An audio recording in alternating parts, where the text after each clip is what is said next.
This might be America's favorite hippie.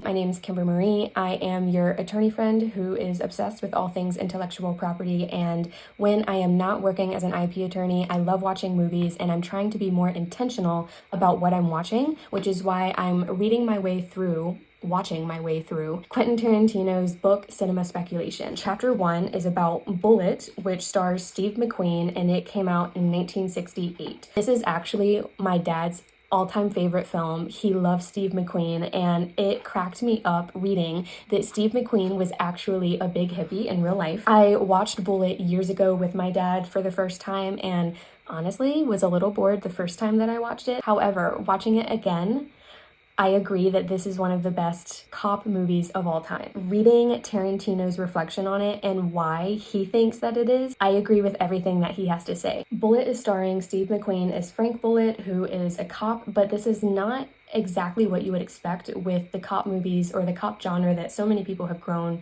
to know and love. Usually you meet the cop who is struggling mentally and emotionally. His relationships are probably on the outs, very stressed. Whereas in Bullitt, you really don't see a reaction from Bullitt. He's just very calm, cool, and collected the whole way through. The whole movie is it's not anticlimactic, but for the whole movie, I just really didn't know what was going on, and I thought maybe it was a me issue, but it turns out Tarantino agrees with me, and it's just a part of the cinematic genius of Peter Yates. If Bullitt was going to change action films, I'd say create the modern action film, it first had to break the back of the police procedural. The snazzy opening credit sequence with Lalo Schifrin's score and Pablo Ferro's stylishly designed title sets the audience up for the whole movie. We don't really have any idea what's going on, but the characters on screen seem to know what's going on. And we don't really care because it's groovy to watch. I shit you not, when this movie first started to play, just from the opening credits, I was like, oh, I like this vibe. Like, how do I not remember this the first time that I watched it? It's just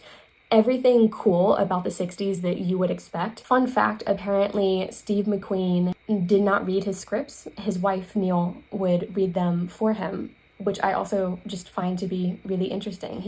The more I read about him, the cooler he gets. The more I wish I was like Frank Bullitt in some ways, and his ability to not react to anything. The way Tarantino ends the chapter is a very good quip. It's just a very eloquent way of describing this movie. Steve McQueen as Frank Bullitt keeps moving forward. Yates, as the director, follows him, and we, the audience, sit back and let them do our thinking for us. As pure cinema, it's one of the best directed movies ever made. Let me know what you think if you give it a watch.